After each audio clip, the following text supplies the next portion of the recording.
this in there. Great game. 50 seconds to go. Hurts. Deep shot.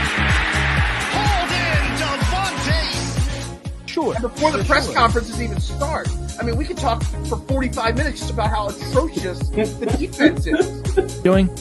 He's just picking the big guys. Jordan Mailata, he's huge. He'll be good later on. Josh Sweat, he's tall as hell and strong. Let's get him. We'll figure him out. It's working.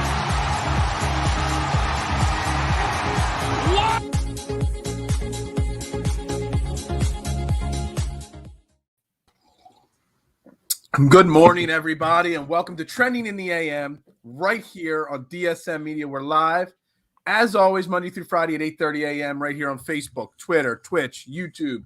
Make sure you hit that follow button, subscribe button, that retweet button. Drop your comments in on the YouTube page. That's the best way for you to get involved on this Overreaction Monday, this Victory Monday. I am Phil Stiefel. That is Jeremy. Jeremy's got a nice little cut, looks like he cleaned himself up. He looks like a little pretty boy there, not normal, typical Jeremy. And we are brought to you by Manscaped, the leader in men's grooming products, the GOAT in below-the-waist maintenance. Make sure you check them out. Manscaped.com. Use promo code TRENDING at checkout to get you 20% off and free shipping. Again, Manscaped.com, the leader in men's below-the-waist maintenance. Good morning, Jeremy, and how are you doing today? Good morning. I'm doing pretty good this morning. I definitely think we're getting, at least I'm getting a little bit more used to this morning stuff now, even more. This is the most energized and most awake I've been for our shows since we started. So I am doing really well, especially after yesterday's win. So I'm very, very excited. That's awesome. And the fresh haircut always makes you feel better. I actually need it. It doesn't look like it, but I actually need a haircut, and that probably make me feel a little bit better this morning. Yeah. and it's my favorite day of the week. You know that. And everybody that's been watching now through our first 5 weeks knows Monday morning is my favorite morning show to do because we title it Overreaction Monday. Mm-hmm. And I've been writing down overreactions all morning long, things to say. Eagles, big victory yesterday over the New York Jets, 33-18. Before we get into overreactions, Jeremy, what were your initial thoughts about the game itself and how it played out? The fact that we didn't know Gardner Minshew was going to start until Saturday, like late Saturday. I didn't even know he was taking first team reps throughout the week. They kept that under the rug really well. So good for them on that part. We didn't even mention Gardner Minshew last week on any of our morning shows. We had no idea that was going to happen. So I mean, the report came out and he came out to start, and I was like, you know what? This is going to start a controversy. That was my initial thought, is that this is going to start a controversy. He's going to come out, he's going to ball out against the Jets, and people are going to say, hey, I think we should start Minshew. Look how well he played. You know what I mean? And I think that kind of did happen. He did play really well. There's not as much of an outroar as I thought there was going to be, but it's the idea is definitely still out there. There's no doubt. And Minshew played a really good game. And I don't really want to hear the excuse too much of, well, it was the Jets. And I get that. I don't. Yeah, exactly. I don't really want to. The Jets are still a football team, and he played really well against them. So I don't know. I have some good thoughts about Gardner Minshew. I'm not saying I want him to start or anything like that, but it was he definitely really balled out. Something that I tweeted out, he's been in the league longer, so he's not going to try and force them passes that he has to. He came out, and if he needed to just take a dump off route, he would do that, and we'd gain 15 yards off the play. Right. And that could have happened with Jalen. I almost want to say, though, that Minshew Mania, as it's being called, my first overreaction actually is about Minshew Mania. Yeah. And it's that Minshew Mania exists, whether it's here in Philly now or even when he was with the Jags, his first 2 years. Minshew Mania isn't because that Gardner Minshew is a good quarterback. Right. He's an okay quarterback. Yes. Minshew Mania exists because of his personality, the way he wears his emotions on his sleeve. Did you see the video that John Clark captured after the game in the tunnel, him and his dad hugging and celebrating and all? That's what Minshew Mania is. Yeah. So Overreaction Monday statement 1 is Gardner Minshew is not a good quarterback. No. Minshew Mania and Gardner Minshew is just his emotion is what Philadelphia sports, is all about. His emotional and his personality fits with that blue collar, hard work, Philadelphia style. And that's why we gravitate towards him And, and not Jalen Hurts, he says all the right things. He's a leader, whatever. He has some cliche comments, but he's a very like stoic personality. He's just like, yeah, we're going to win this game. Yes, I'm going to do whatever. Minshew Mania is like this big over the top personality. And I think that's where it all comes from. It has nothing to do with his playing on the field, because let's be honest, I watched every single snap of that game. And yes, he was 20 of 25 passing. You don't say it's just because it's the Jets, but it is the Jets. He underthrew Dallas Goedert on both touchdown passes. He did. He underthrew Quez Watkins on a play. He was a little off on a couple of screenplays. Maybe his touch is a little bit better, so those overthrown balls were easier to catch for those guys, or underthrown balls were easier to catch. But it's not like he was a perfect quarterback yesterday. No, God, his stats make it look like he was great, but really when you watch the film, he was good, just what you expect a backup to be. Right. And it was the Jets. The Jets are a terrible team. I don't care what you say. How they have 3 wins is beyond right. Me. Yeah, no, and you do have to take that into account and everything. And yeah, he did have a couple of overthrows. And when everything I was saying, I am not fighting for Gardner Minshew to be a starter of this team at all. So don't ever, anyone that's listening, don't take that into account at all this entire show. I'm just just explaining everything, but it's not because I want him to start or I think he's better than Jalen. Nothing like that. He just plays a different game. He plays different than Hurts. This is a great point here by George. It only works when you're winning, and that is so key of a point there. If we come out there and we lose yesterday to the Jets, Minshew's personality, it's kind of like when I was talking about T-shirt gate with Nick Sirianni, worrying more about what shirts he'd wear to press conferences than his game plan. All of a sudden the shirts don't matter when he's winning. Yeah. If he comes out there and has all that personality before the game and whatnot, and we lose, it's like, well, you just wasted all your energy on the other stuff and not focusing on the game. Because remember, Gardner Minshew last year was 1-7 as the starting quarterback of the Jaguars. He was 1-7. That's I know the Jags stink, but if Minshew Mania was so good of a football player, right, he might not have only won 1 out of 8 games last year. I mean, we also still have to take into account too. I mean, Gardner Minshew was a 6th-round pick. I mean, this guy, he played back at East Carolina, and he came in his first year behind Nick Foles when they signed that big deal, and Nick Foles got hurt, and Minshew stepped in, and he played half decent, and Nick Foles wasn't, and he actually took a starter role away from Nick Foles and got Nick Foles traded. They had faith in Gardner Minshew, and his numbers weren't that bad. And when you look at it, I mean, look at the Jaguars right now with the beloved guy that was going to be a 1st overall pick for the past 3 years, Trevor Lawrence. He's not doing any better than Gardner Minshew was. And Gardner Minshew was a 6th-round pick. Now, again, this isn't me fighting saying Minshew's really good, but I love him as a backup. I love the energy. The video you brought up that John Clark got, I saw that last night, and I was like, it is a great video, the whole celebration part. And I saw your tweet too, and that's exactly what I thought. Yeah, like there's 2 parts of that video. There is 2 parts. The initial part where he's like in Minshew Mania character, like, yeah. Yeah, crazy. And then after that, the second half, he kind of like breaks down to Gardner Minshew, and he smiles and he just hugs his dad. I mean, dude, I lost my dad pretty young. Dude, that moment there, that embrace at the end of that video, it just meant a lot to me. And I love that. Yeah. But again, he's Gardner Minshew. He's not, you're never going to make the playoffs or make a deep run with Gardner Minshew as your guy, but he does do some things well. He protects the football well.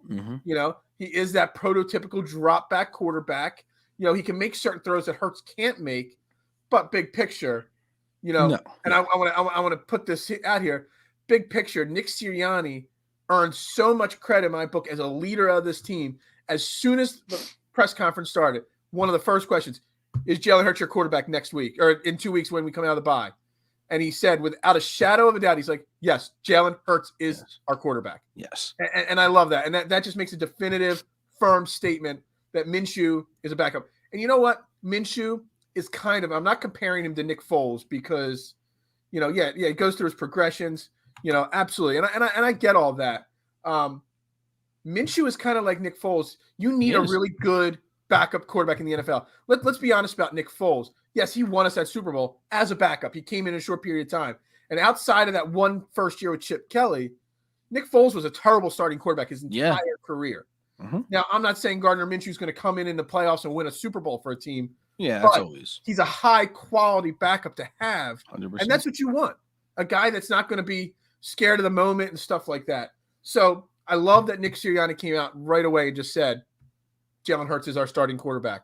110%. Yeah, and I really thought this was going to be more of a controversy because his numbers look great. People are going to take that away. Past the numbers, though. I understand that, but we will be. But a lot of, just casual Eagles fans will be like, oh, look at what Minshew did. The team played better with Minshew. We blew a team out. You know what I mean?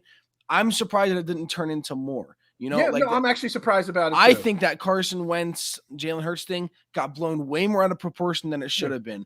And I thought the media and the fans that blew it out of proportion. Exactly. And that's something that I thought was going to happen on Sunday, yesterday. I thought that was going to happen. I'm hoping that it still doesn't. We haven't had all the radio shows happen yet. All of these, there's already poll questions out there. Exactly. So that could stir some things up. We are still only a little bit over 12 hours past what George chiming in with, we have 2 quality backups. Actually, George, I'm going to make I'm trying to come up with my overreaction statements for today. And I'm not sure. I've got a couple that I definitely want to say here, but one that I'm trying to come up with, and I'm not sure if it's totally, I'm going to get committed to the nut house here. We have just talked for 11 minutes that Minshew's really nice backup. Jalen Hurts should be the starting quarterback and all that. So my overreaction statement is, we are not making the playoffs because Jalen Hurts is our starting quarterback. Because Jalen's our starter, yes. That's why. If Minshew was the starter for the rest of the year, we have a higher chance of making the playoffs. Big picture, Jalen Hurts is the right choice as our starting quarterback the rest of the year. But the rest, if you want to make the playoffs and have a first-round exit, Gardner Minshew needs to be the starting quarterback. That's look, I'm all for it. Can you tweet that? Jalen Hurts should be and is, and it's the right decision to make him the starting quarterback. But the overreaction statement is we would have a better chance of making the playoffs this year and having a first-round exit if Gardner Minshew was our starting quarterback for the rest of the season. Are you tweeting that one statement after the show? Because I may. I'm not sure how I'm going to fit that whole thought process into the whatever 150 characters Twitter allows. Yeah. No, you definitely need to put that in a tweet. Dude, I don't even know what'll happen if I do that. How do you that will blow up. Let me explain why I'm thinking this, George. All right, Jalen Hurts is progressing. He is. Look, we have Washington, the Giants, Washington, and the Cowboys. We have seen how inconsistent the Eagles are at this point, whether it's because of the young coaching staff, the young coaching staff, the young team, the holes on this team, defense, which we haven't even gotten into the defense yet. And I've got a big overreaction statement on that as well. All the different factors. Jalen Hurts is still young and learning. Gardner Minshew is a lot more confident in what his skill set is, that he could take this ragtag team, this, weak team, spread the ball around, read the defenses. He's got the experience factor that we need to win 3 of our next 4 games to at least have a shot at the playoffs. Gardner Minshew is good enough with this team and the weaker opponents to win 3 of the next 4 games. Jalen Hurts, we don't know if he can. Right. Jalen Hurts could easily lose 2 of the next 4, even 3 of the next 4, because of the inconsistencies. I mean, I definitely see where you're coming from. You see now, and I know it's an overreaction, so we'll definitely. It's an overreaction. Again, I'm not saying this is for sure. Yeah, but but 3 to 4 more starts over several years. Yeah, exactly. Third year, Hurts is in his second. Last year, he really didn't come into the league.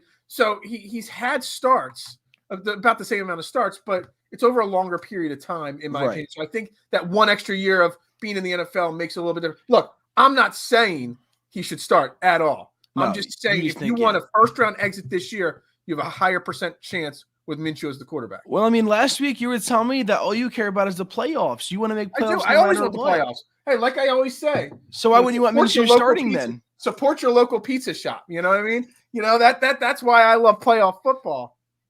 Yeah. So, but if you say you want to see other playoff football, and so George is saying Minshew would beat the Cowboys but lose to the Giants. I mean, that's very possible, very possible. But Jalen Hurts on the other side definitely is going to split against Washington. He already lost to the Giants, and who knows what's going to happen against the Cowboys? Look, if the Cowboys rest their guys, maybe, who knows? But I think it's an overreaction, and of course that's what today's about. It's overreacting, making weird, wacky, crazy statements, and trying to justify them. And I'm just thinking in my head that Minshew would lead this team a little bit better this year. But it's good. But by doing that, you set the team back, big picture. Because Jalen Hurts is still the starting quarterback next year, in my opinion. He should be the starting quarterback next season, because of nobody else really that's better out there unless Russell Wilson, which I did call that on Friday, that Russell Wilson was not going to go down dirty like that and was going to have a big game against San Francisco. Unless you're going out and getting Russell Wilson or Aaron Rodgers, which we're not going to get, they're not going to want to come here with what's on the roster. Hurts is the guy next year. So no, definitely. And kind of how you can compare this a little bit more. And I know Wentz is always brought up, but it's the easiest thing to compare it to. Mm-hmm. Now, say Wentz, what happened in 2017 when he got hurt and Nick Foles came in. Nick Foles came in and led us to not even just the playoffs, but the Super Bowl. Mm-hmm. And people were fighting so much. Nick Foles should start. And it started so much controversy. And yes, maybe it would have been the better That's move. An overreaction statement. Rather have Hurts than Wilson. You're crazy. I know a lot of people. I'm gonna say no. I understand why he says that too. I mean, 33, and the money and the picks and everything that it's going to cost to get him. Yeah. I understand, and that's why it's a pipe dream to me and not a realistic dream because the whole thing together is not smart team business move right there. Right, just having that super. You're going all in for next year if you're going for Wilson, and this team's not ready to go all in next year under any circumstance. Not even close. No, maybe for NFC East, maybe, but division winner for that. That's it. If he's struggling out there in Seattle with DK Metcalf and Tyler Lockett, what's he going to do with Devontae Smith and Quez Watkins? We also have a good offensive line, and they don't. I think that's the biggest part. That is the offensive line. And you're bringing up Wentz, and I don't want to backtrack to Wentz much, regularly. But could you imagine how Carson Wentz would have played last year with a healthy offensive line? I mean, we had one offensive line healthy all year. We've stayed healthy for the most part. I know we lost Brandon Brooks and Sayamalu, but for the most part, we've had a consistent starting offensive line most of the year, and it shows. Yeah, and it makes a difference. And look at what Wentz is doing over in Indianapolis now. You know what I mean? It's whole thing. We'll stay away from the Wentz because I know that's always a very sensitive subject more in Philadelphia now. But it's just very similar situations that if something like that were to happen, Nick Foles came in and now there was controversy because he led them to the playoffs and led them to a Super Bowl. If Minshew came in and he led us to the playoffs even, oh God, it'd be all over again. It'd be all over again. So, I mean, they might be better. How I would be is Jalen Hurts, I think, puts us in the best position to win. He is the better player. So I would put him in. But I definitely do get what you're saying, it's a bold overreaction statement. It definitely is bold. I'm not a Minshew. I'm not saying I would start him personally, but it's just something that was percolating in my head last night and this morning, and I'm still trying to phrase it the right way. But it's just one of those things. Speaking of the offensive line, man, when I saw the schedule come out at the beginning of the year, I hate late season buys. I really do. Yeah, me too. Week 4, it's just so late in the season, but it couldn't have happened at a better time. Miles Sanders went down late in the game. And even more importantly, Jason Kelce. I mean, you saw the video of him limping off the field last night. I mean, that it looked like his knee was pretty banged up. Even though I hated the late buy, it could not come at a better time right now for some of our key cogs on this team that are banged up, including Jalen Hurts. No, yeah, it was definitely needed. This entire bye week is going to be much needed. Crazy how injuries happen. No expectations when you're the backup quarterback. Minshew didn't have high. So it's a great point there, George. That's very true. But this bye week is going to be extremely important. I mean, when Kelce went down yesterday, I said Jason Kelce being hurt is going to hurt us more than Jalen Hurts being hurt. Absolutely. And I don't think that's crazy at all. I think Jason Kelce is the most important player in our team, the most over any other player. I don't think I'm crazy for saying the only one that's close. That's not an overreaction. No, I really don't think it is. Last week, when he went out for like a few plays, first snap, Herbig, right over, he hurts his head. Yeah. Yesterday, he goes out first play, Herbig, snap right over. It's like 20 yards back. Let me tell you something. So I want to talk bigger picture here. Kelce may or may not retire at the end of this year. He's been dangling that thought process for a few seasons now.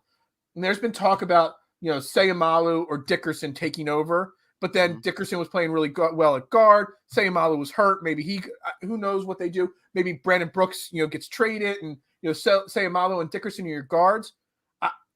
You got to get Brandon Brooks healthy. and ready to play for a full season because you need to make Isaac Seumalo or Landon Dickerson your center because Nate Herbig, not the answer. No, at center. not it. Not the answer at center. He doesn't even look like a center. He looks like a guard. He definitely is the more prototypical guard. He is not a center.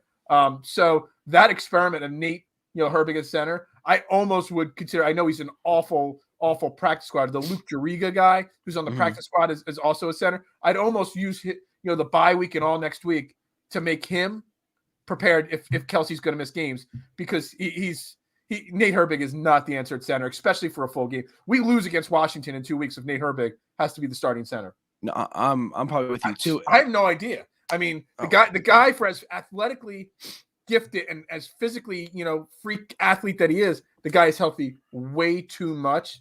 Right. To do that, but you kind of have to hope that. I know hope is not a plan, but you're not going to run Herbig out there. It just goes to show no matter how deep our offensive line depth is, the center position is still an issue because of Kelsey's age. I don't really see why it is an issue, though. I mean, Landon Dickerson was drafted as a center. We drafted him to be Jason Kelsey's future replacement whenever he retires. So why not, when Kelsey's out, you put Dickerson at center, get him even more reps? I mean, he knows how to snap a ball better than Herbig.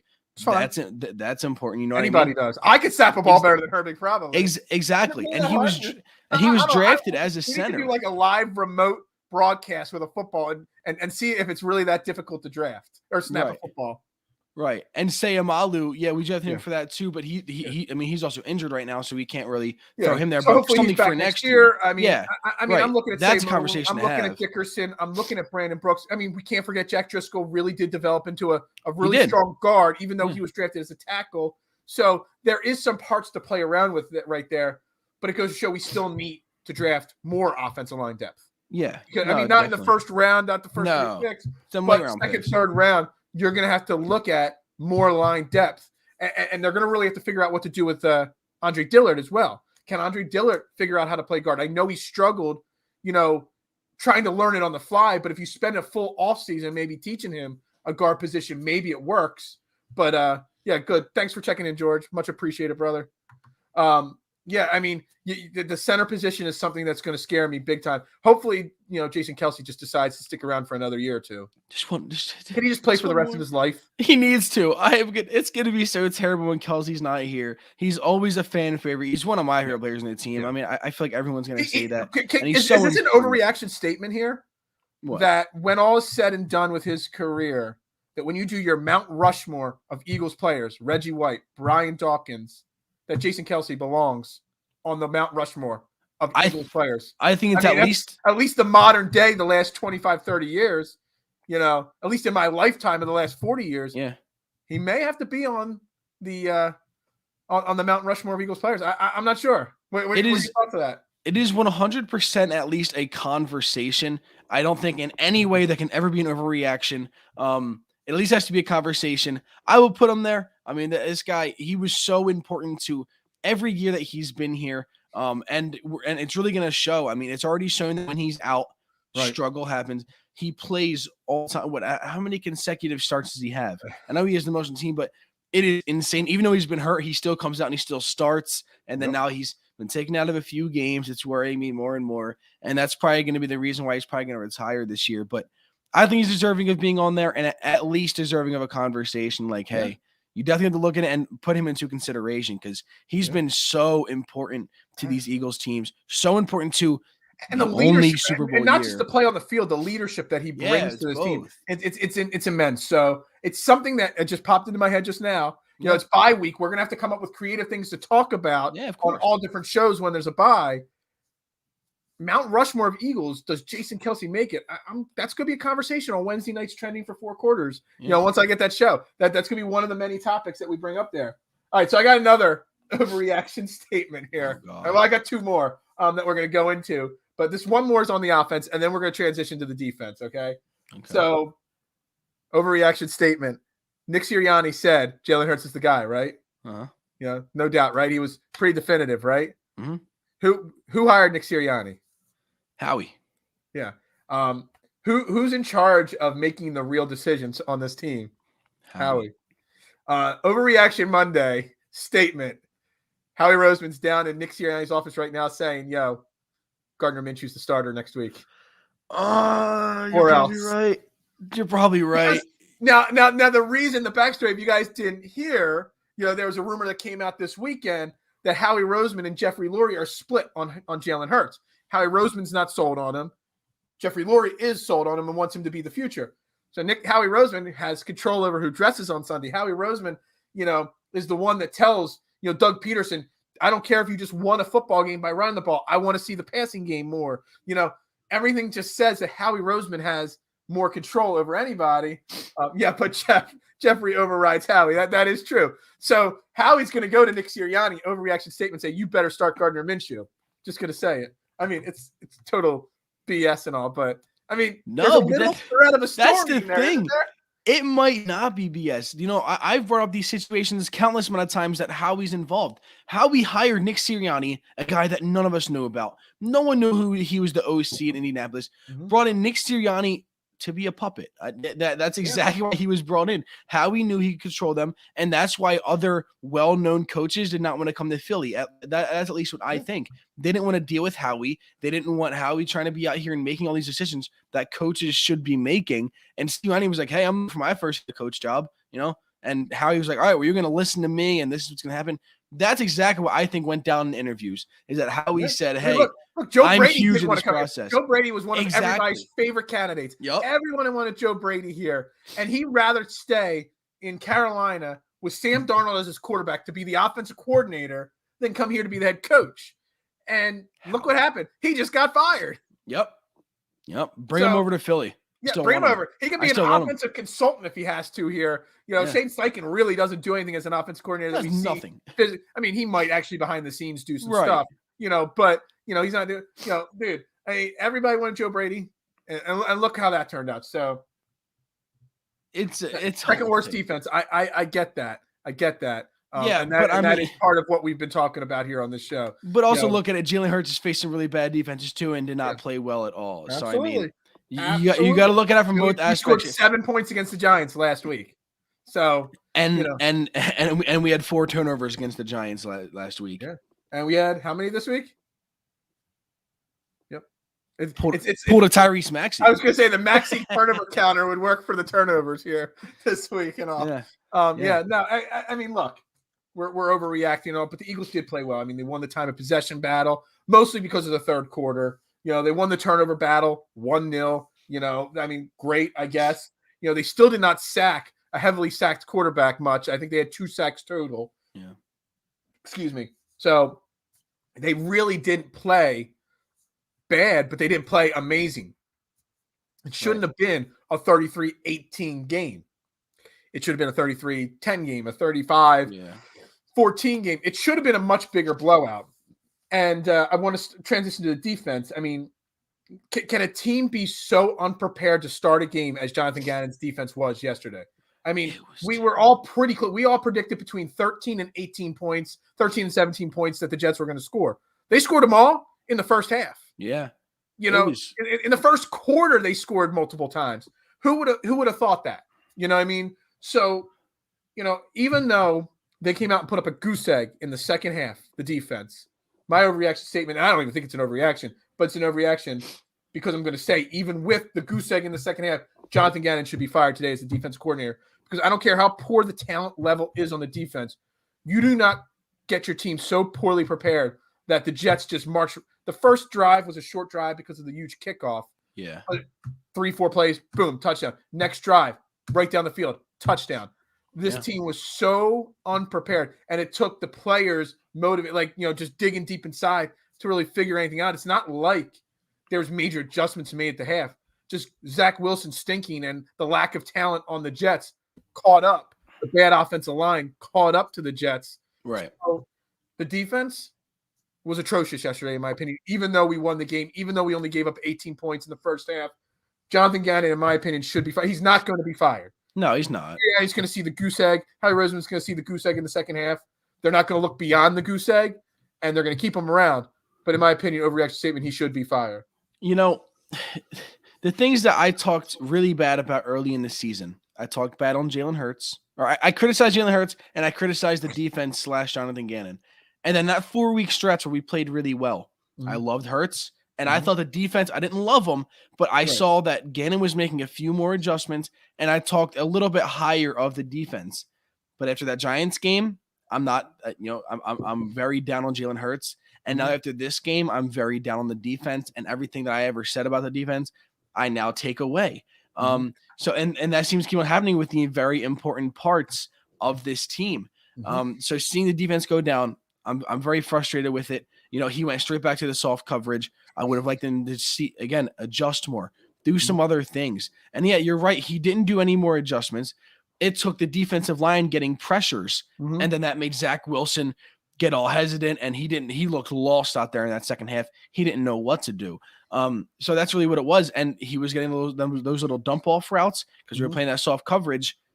That shouldn't even been happening. So yeah, we put up a goose egg, but they were still getting yards on us very easily. You know what I mean? And even our corners, they were getting bodied by our receivers. You know what I mean? Corey Davis is going out there grabbing balls over them. Corey Davis is a really good number 2 wide receiver. If you put him on a good team, he got his big contract. He was great last year because he was opposite AJ Brown, because he's the perfect complement to that big play receiver. Yes. I actually wanted the Eagles to go out and get Corey Davis this past offseason because I like that big. I know he's been banged up this year, and 2 catches for 15 yards, so it doesn't look like he had a great game.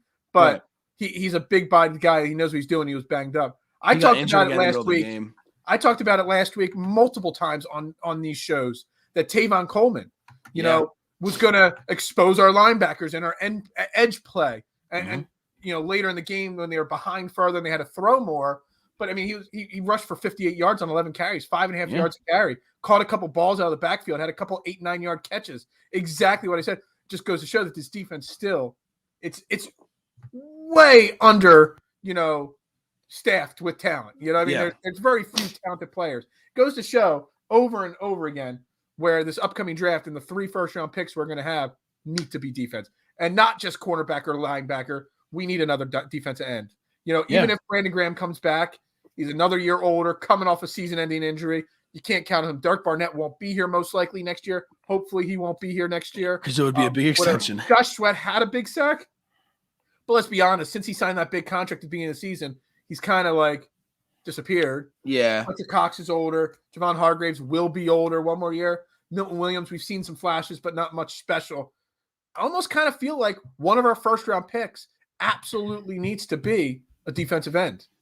Look, there is a couple really good defensive ends. And I know the Michigan guy won't be there when we pick at 9, 10, whatever. Right. That guy from Michigan, I can't say his name, but I mean, Kayvon Thibodeau. Is it Thibodeau? I keep wanting to say Thibodeau because it might be Thibodeau, the NBA coach, but it's one of those. But Kayvon is right there, and there's a guy, I forget what school he goes to, but his name's Aiden Hutchinson, and he's insanely good too. Yep. But those two are projected to be the number 1 and number 2 overall picks. Right. And we were hoping Miami was going to be there, but of course, they most likely won't be 1 and 2 overall because some team will trade up to the first or second pick to get a quarterback. That's just the way the NFL drafts work. That's true too. Everybody needs a quarterback, and they all want the first couple picks. And even though we all agree, me and you and a few people we have on these shows that we're not college football experts, but we all agree that the quarterback class this year is not even worse than last year. So but there will be teams that reach for quarterback. So maybe one of those guys slip, but I doubt it. Maybe Howie moves up to grab one. That could be. I would love that. But do you really want to move? I know George has talked about it, and I kind of agree with it, that you almost want to trade out of the first round one of those picks to pick up an extra, trade it to next year. So that next year, if Hurts isn't the guy, then you have multiple first rounds next year to move up and get a quarterback. It's a theory. It's a thought. It's something I've heard a few people say, and it's not an awful theory. It's not an overreaction, but this defense is so bad. So maybe you trade one of your first-round picks for a second or a third and next year's first. Yeah. Something like that. I'd be okay with it. I would too. This defense is really, really void of talent. Big time. Right. And if we were to trade any of those picks, I'd want to trade the Indianapolis one. I wouldn't want to get rid of whatever. Miami and Indy is just doing everything possible to not everything right. Everything. Even the Eagles. Literally 3-4 weeks ago, we had 3 top 11 picks. Miami was in the 3rd spot of the draft, and now all of a sudden they're all winning football games. Yeah. They have the same record as the Eagles. They're 6-7 out here. So everything's gonna turn around. It sucks and everything, but it sucks. What are you gonna? It just I know. Sucks. Hey, it sucks. Yeah, it just sucks. The Dolphins are 6-7. The Colts are 7-6. We're 6-7. Look, I don't know if you want to continue talking about the Eagles or not, but the NFL as a whole, there are so many. I got the standings up for both conferences. There are so many 7-5, 7-6, 6-6, and so many teams within 2 games of each other. Yep. Literally, it's intense. I mean, in the NFC, you go from Washington, which is in the 6th seed, down to New Orleans, who's in like the 14th seed, and they're all 6-6 to 5-7. Yep. I mean, it's insane. Doors wide AFC, open. You've got from 7-5, you got between 7-5 and 6-7. You got the Chargers, the Bengals, the Steelers, the Colts, the Raiders, the Browns, the Broncos, and the Dolphins. You just named 8 teams. Yeah, that there is so much mediocrity in the NFL this year. And I don't know what it is or what has caused this, whether it's injuries, whether it's I don't know. I have no idea how to describe the mediocrity. And as a gambler, I say that any given Sunday, you just don't know what's going to happen. And it's fun as a fan, but gambling, it sucks. But it's almost like there's just a lot of mediocrity going on. Even the top ranked teams, can you tell me that, the Cardinals, the Packers, or the Bucks, one is clearly the favorite over the other? No. You know what I mean? Can you tell me that the Chiefs, the Ravens, the Titans, and the Patriots are all 8-4? They're all tied for number 1 in the AFC right now. All at 8-4. 14. Mm-hmm. Is one any better than the other? Is one definitely trending upwards more than the other? No. Right. I forget the word I can't get the word I'm trying to use here, but there is a word, and it's just like it's so mediocre this year. Yeah, just very mediocre. It's been a very weird season. I mean, we've also been saying this all year when we keep on looking at all the entire schedule of that week, and we're like, how did this upset happen? Yeah. Why does this keep on happening? Why is the NFL this way? And it seems to really be showing off this year. It's been such an odd season already so far. We're 13 weeks in. And it's really going to keep on happening. I don't remember if there was much upsets yesterday, but so there was Seattle beating San Francisco. I did call that. I did say Russell Wilson wasn't going to go down dirty at home to the 49ers. He's better than what his record says. Right. But is that really an upset? Because 49ers aren't that great of a team. Right.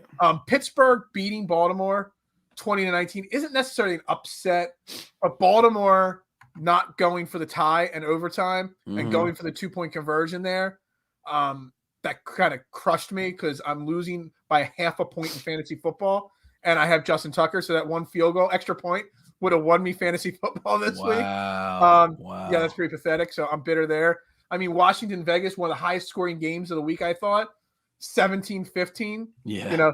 Detroit beating Minnesota. That's what I was going to say. Win. Obviously an upset. I called on Turf Talk yesterday morning. The Chargers wouldn't just cover against the Bengals. They'd win outright. They smoked the Bengals. Yeah, they did. So there were some upsets, but most of those upsets, like the Bengals-Chargers game, they're both in that mediocre thing. So that was one team being favored over the other, it's not like these teams were favored by 12 points or 15 points. They just they're both average teams, and one average team just played a little bit better than the other average team. Exactly. So very weird week in football. Like, again, I can't believe the Lions came up right. It came on the screen right after the Eagles game, and I was like, oh my gosh, like, is Jared Goff actually going to do this? Like, is he 4th and 2? Is he actually about to score a touchdown and win this game with 4 seconds left? And he threw it to my boy, Amon-Ra St. Brown. That was my guy coming out of college last year, and I loved him, and I wanted the Eagles to grab him. We didn't get him, unfortunately, obviously. I'm sure my boy – I'm going to do this because he's probably not watching. My man, Jason Sullivan, Mr. Detroit, my fantasy football guy, and my fantasy golf co-host, him and his girl, the hottest couple in Detroit right now. New couple. They're going to be on the next season of Real Housewives. I'm kidding. I don't know. I've been giving a hard time. Hottest couple in Detroit. Michigan gets the number 2 seat in the college football playoffs, and Detroit wins a football game. Yep. What a weekend for Detroit football fans. What a weekend. What a seriously good weekend over there for Detroit the moment fans. That I just called out the hottest couple in Detroit here, so I can block that out and send it to him afterwards. My man, I love you, Jason. He says I make fun of him too much. I don't know why he's my friend. Hey, you make fun of everyone, all right? You make I fun do. of It's just everyone. what I do. It's just having good fun. Yeah, Good exactly. fun. So do you have Take it any personally. overreactions? Because all we talked about for 40 minutes are my overreactions. Do you have an overreaction? I don't really know if I don't know if I really have that much of an overreaction, honestly, because I was trying to think of it before the show, and I really can't say the Gardner Minshew thing. I really can't say that he's the starter. And I know that would still be an overreaction saying it, but how I'm truly feeling about it. I really don't know what the overreaction would be. This is an overreaction right here. What you think? You think a pick is? I mean, One of the first round picks going to a wide receiver. It's a very unpopular take, but I did mention that last week. That don't be surprised. Howie Roseman's track record is wide receivers. Yeah, I wouldn't be totally upset about it. I mean, look how it worked last year. Talent there at wide receiver, and I know he drafts a lot of wide receivers, but that's an overreaction. But it's not an overreaction at all. Sorry. Yeah, I mean, saw that comment. some I had to guys bring there. it up there. Yeah, no. There's definitely some guys there at the wide receiver position. But I mean, the closest thing that I could say an overreaction to me is Jonathan Gannon really needs to be fired. I'm really with it. I was preaching it all year except for the past couple of weeks, and I'm kind of back on that bandwagon. I'd be totally okay with Jonathan Gannon being gone. I think we already need a change. He doesn't adjust at all, and we've given it's almost like season's almost over. We only have 4 more games left. You know what I mean? And he hasn't adjusted. So in these last 4 weeks, would it really change my opinion on him if he really does adjust? Probably not, because it seems like he'll just be trying to save his ass. So I don't really know how much it would change. My biggest overreaction, if you want to call it, is firing Jonathan Gannon as soon as possible, seeing if something else works. I don't know who they'd put in place, but to me, it doesn't really matter because I would like to see some sort of change happen at the defensive coordinator. Yeah. No, I mean, the bye week, like I said, terrible normally when it's at the end of the season like this. But big picture, it couldn't have happened at a better time. Going into a bye week and winning going into the bye week is super crucial, obviously. You have that positive energy going into the bye week. But one thing we've been lucky with over the last 20, 25 years, the Andy Reid era, the Chip Kelly wasn't too bad. Doug Peterson was a little bit better. But we've always been a very successful franchise coming out of the bye. Yeah. And I'm sure most of the time, most even decent franchises have probably very good records coming out of bye weeks. Yeah. I'm very curious to see, Nick Sirianni as a rookie head coach, how he handles the bye week this week, what he does with his players this week, how many days off he gives them, right? How much film study they do and whatever they do this week, and how he prepares his team coming out of the bye. Because you can learn a lot about a coach on how they prepare during the bye week and how they, this is the week to make major adjustments. Right. Making Gardner Minshew your starting quarterback, whatever it may be, firing your defensive coordinator.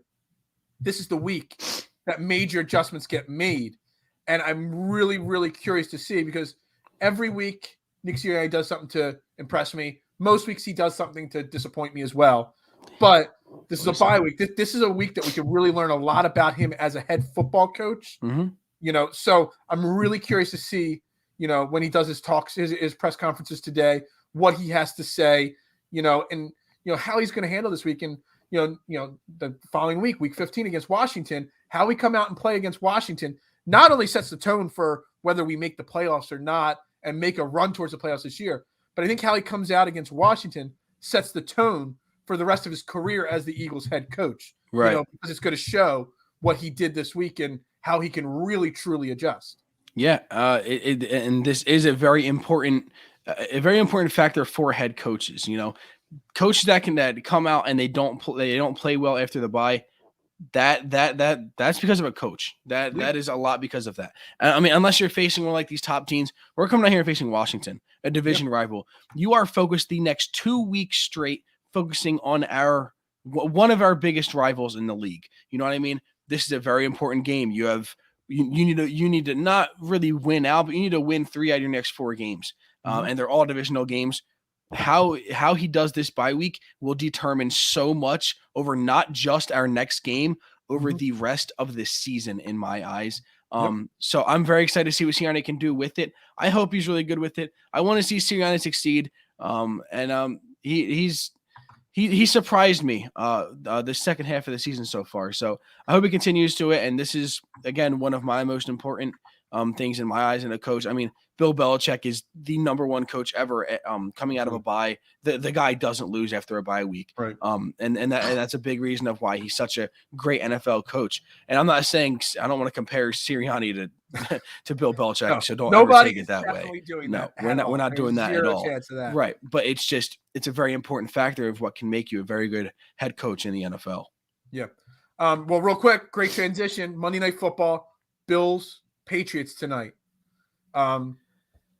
Division rival, first place in the division on the line. Yep. Lots of expectations for the Bills this season.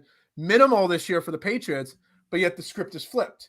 Bill Belichick's got rookie Mac Jones playing really confident, and all that stuff. The Bills are a 2.5-point favorite. How do you see this game playing out tonight? I got Patriots. I got Patriots. That was a firm statement. Patriots. Straight up, I got Patriots. They have won what? I think it's 6 straight now. Yep. Bill Belichick again is really good against these young quarterbacks. He has always had Josh Allen struggle against him, and I don't see it being any different. I'm pretty sure it is going to be like a storm kind of game. I'm pretty sure it's actually supposed to be like snow or something like that for this game. Mm-hmm. So that's gonna make it a really weird game. You take the ball away from Josh Allen more. The reason why the Bills are a lot, that's why they're good is because of Josh Allen. If Josh Allen plays well, the Bills are good. If Josh Allen plays bad, the Bills aren't good. You know what I mean? So if it's some sort of snow game, I even then I still have the Patriots winning. Bill Belichick's a really good coach. The Patriots have the best defense in the league. Really good special teams even. Everything's more important. Hey, and the Bills could win. Wouldn't be shocked either like that. I mean, they still are favored. Even at home, they're favored. Look, I agree with Drew. Bills win. Because just like I said I said it on Turf Talking last week on this show, the Rams needed a statement win. There were lots of expectations for the Rams, and they're kind of floundering in the middle there. Mm-hmm. That Matthew Stafford and that team needed to come out and just smoke the Jaguars, a team they should have smoked, and they did exactly that. Yeah. Now, I'm not saying the Bills need to come out and Josh Allen needs to come out and smoke the Patriots because it's a totally different opponent than the Rams went up against. But Josh Allen had MVP expectations. The Bills had AFC East and AFC Conference title, expectations this year. There's nobody saying it's a for sure thing at this point. He needs to come out and make a statement. And look, the over-under is 41. You've got the 2 lowest scoring defense. I think the Bills have given up 182 points total all years. They're the lowest amount of points given up. And I think the Patriots are 2 at 190. Yeah. So you got 2 teams that don't give up points going against each other. So it's going to be like 41-40 then probably tonight, right? Hey, with us predicting low score, it's going to be high score for sure. Exactly. I'm always wrong on it. But no, everything says that this is going to be a low-scoring game. I just say Josh Allen's experience trumps Mac Jones's. So you got Josh Allen's experience versus Mac Jones's inexperience, even though he's got Bill Belichick as the head coach. So what trumps what is what the key is. Does Josh Allen's experience versus Mac Jones's inexperience? And I think it's just enough, especially in the bad weather. We've seen Josh Allen slowly over his 3 years get better playing in bad weather. Mm-hmm. And Mac Jones, we really haven't seen play in bad weather yet. So, I'll go Bills. I'm going to predict the game actually as somewhere in the neighborhood of, 24-21 Bills, which is actually a little higher scoring than most people. Yeah, I was going to say, I wouldn't even put it that high. Yeah, I'm going to go 24-21 Bills win. They cover and they hit the over.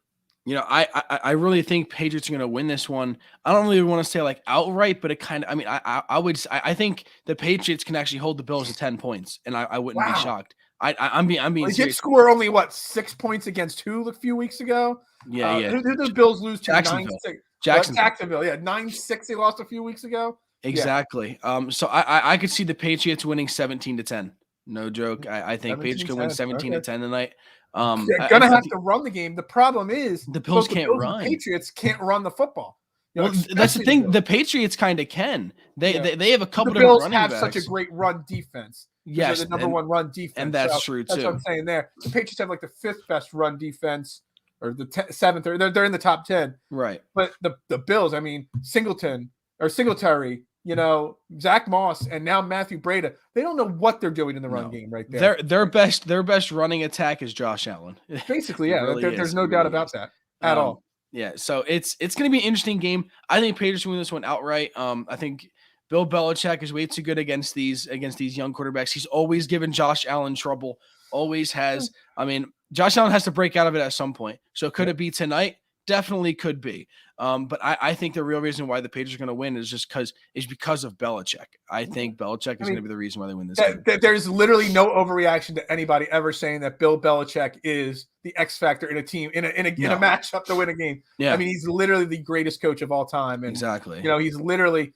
I talked about the Eagles. The difference between a rebuild and a retool. You could retool quicker than rebuild and whatnot, and that whole story. Mm-hmm. Bill Belichick literally retooled the Patriots one season. Crazy. No Tom Brady. Everybody out because of COVID opting out. Mm-hmm. And literally this year has literally like that, taken a Just rookie quarterback, flipped that team around. You got Jalen Mills playing cornerback for that team. I mean, Nelson Aguilar's at receiver. Nelson Aguilar, it's basically the Eagles 2.0 over there. Yeah. I think it's insane how great of a head coach Bill Belichick is. It's nuts. It's nuts. Yeah. And that could be I could go on about Belichick as much as I hate the guy, but damn, he's such a good head coach. I hate how good he is. I hate how good of a head coach Bill Belichick is.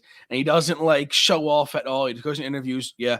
He's the complete opposite of Gardner Minshew and the personality and wearing the emotions on the sleeve. Bill Belichick just doesn't have sleeves. He just cuts them off, Yeah. He does. Crazy guy. Guy. Anyway. All right. So I got two more quick. We got a few minutes left in the show here. Let's real quick. Sixers tonight against the Hornets. Sixers. It's actually in New Orleans, I believe. Sixers, in New Orleans tonight. New Orleans is ravaged by COVID now as well, just like the Sixers were. Ball and Rozier both are listed as out, but I think there's a chance if they tested negative yesterday night and again today that they might play, but it's not trending in the right direction for them. Sixers have to take care of business tonight, right? I mean, everybody took care of business and beat us up when we were extremely undermanned because of, health and safety protocols. The Sixers absolutely have to go in against a mediocre Hornets team when they're healthy, but now missing their two best guards. They absolutely have to go in and dominate tonight, right? If those guys aren't in, we need to have a dominant game, and we need to come in and just show that there's no shot for the Hornets. Right. Now, if the two other guys are playing, if Rozier's playing and Ball is playing, you still need at least a win. It doesn't have to be dominant, anything like that. But we need a win. No matter what, we need that. But if these two guys aren't playing, and if it's even a close, if we win by less than 5 points, I'm seriously worried. I mean, this Hornets team isn't good without those two. That's two of some of their best guys. I'd be very worried if we don't win by any more than 5 points. If we come out here and say we win by a couple, or even if we somehow lose this game with these two guys out, I am extremely worried for this entire team. Just honestly, I'd be at the point where them guys that are really tired, just let them sit out and just let them rest more and just let us lose more games. Yeah. Let them get to 100% because I wouldn't care at that point. That's how that game looks to me. If those guys aren't in, key to tonight's game is the fact that we've had 2 days off in a row for the first time in a month. However long they had their first team practice, not shoot around, walk through before a game. First team practice in almost a month yesterday, and that practice sounds. We're talking about practice. Sounds very pointless in the NBA, but on a team like the Sixers, where so much happened in the 3 weeks with COVID and the protocols and Embiid being out and Maxey and him not having a good rhythm to get all the different factors together, being able to have a team practice yesterday should be able to help set up the next stretch of games with Maxey and Embiid getting better together, playing better together and stuff like that. So I think even if Rozier and Ball play, if this team is as good as we think they are, the Sixers should be as good as they think they are. Yeah. That practice should help put us over the top. We should win the game with or without Ball and Rozier playing. And I agree. If Ball and Rozier aren't playing, this should be I like to call last year old school load management, where we're cruising and you can empty the bench out in the whole entire fourth quarter, where Joe plays 12 minutes of the fourth quarter and some of these other guys get in the fourth quarter. That's the way the game should play out. So that'd be nice. I'd love it. I would love it as well. Real quick, I would be remiss not to mention a congratulations to Philadelphia Union for a really successful season. Losing the championship game of the Champions League thing, and then losing the conference finals yesterday. unfortunately, just literally, I think they were calling people up from Unionville High School to play, in the game because they had so many guys out with health and safety protocol rules and stuff like that. Unfortunate situation it was. They still hung in there. They actually led 1-0, halfway through the game.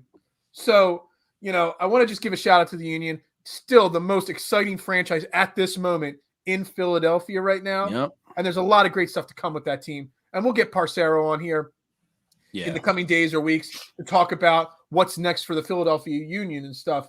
But I just want to give a shout out, major props to head coach Curtin there and what he did with that team and how he's turned this franchise into a formidable force in MLS and in international play. Yeah, it was definitely a heartbreaker. I was keeping my eye on the game.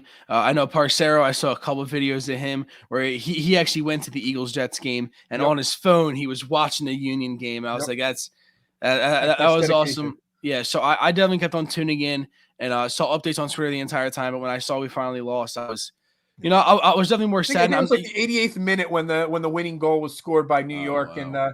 And it's a shame. It really is. And that goes to show me that if we were at full strength, 100%, health, we would have beaten New York and we'd be playing for the MLS Cup, next week. That would be nice. But hey, it happens.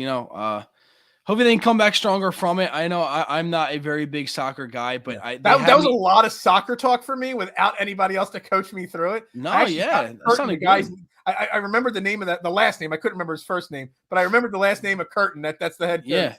Is that even what they call it? Is it a coach or a manager? I don't even know what they call it. Couldn't tell you even. But yeah, I've never been a big soccer guy. But how the Union did this year, they kind of created like a new fan in me. I definitely the fact that I kept my eye on the Union at the later half of this year. That I just saw some sort of spark. I saw how different this team was, how electric they were, and they kept me intrigued. And even though I barely know anything about soccer, so I wish I could have seen more out of them. But they played an amazing year. And hopefully they'll come back stronger next year. I know Parcero will tell us exactly how next year will go. But I'll tell you this: I actually watched more Union soccer in the last 3 to 4 weeks than I did the Flyers in the last 3 or 4 weeks. Yeah. That's how excited they've gotten me in the last couple of weeks. And I like you, I don't know a lot about soccer. I don't mind watching it when it's on. Yeah. But, I will say I watched more. And Overreaction Monday statement, it's not an overreaction. The Flyers should be firing their head coach today.